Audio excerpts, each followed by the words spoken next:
छौड़ी ससुरा तुझे बोलो से गई बोलो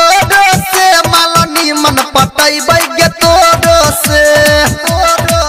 छौड़ी ससुरा तुझे बोलो से गई बोलो से मालनी मन पटई बैगे तोरो से खूबे कनबे गे छौड़ी तुलो से खूबे कनबे गे छौड़ी पटई बैगे तोरो से छौड़ी ससुरा तुझे बोलो से मालनी मन पटई बैगे तोरो से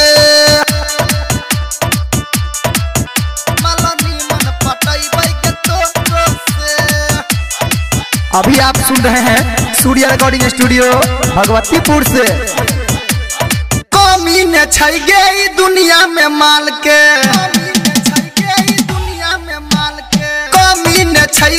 दुनिया में माल के बेटा हम छियै गे सुन ले चौपाल के 4 दिन में 4 गो माल बदलै छियै तोरा एहन छौड़ी के रोज रोज लै छियै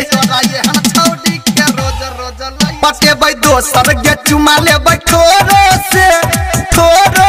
हे गे ठोरो से मालनी मन पटैबै गे तोरो से छौड़ी ससुरा तुझे बोलो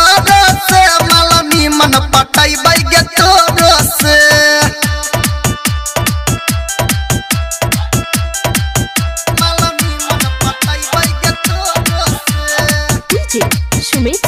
अभी आप सुन रहे हैं सूर्या रिकॉर्डिंग स्टूडियो भगवतीपुर से। एक साथ में रहै छै जय अकेला एक साथ में रहै छै जय अकेला गायक मुकेश राज छै बहुते हटेला इन देश मनीषा राहुल छै ओकर चेला सूर्या डीजे वाला जानै छै सब खेला हमर याद या तो तोरा गे जोड़ो से हे गे जोड़ो से मालनी मन पटैबौ गे तोरो से छौड़ी ससुरा तुझे बोलो से मालनी मन पटैबौ गे तोरो से छौड़ी ससुरा तुझे बोलो से गई बोलो से खूबे कनबे गे छौड़ी तुलो से मालनी मन पटैबै गे तोरो से छौड़ी ससुरा तुझे बोलो से मालनी मन पटैबै गे तोरो से छौड़ी ससुरा तुझे बोलो से मालनी मन पटैबै गे तोरो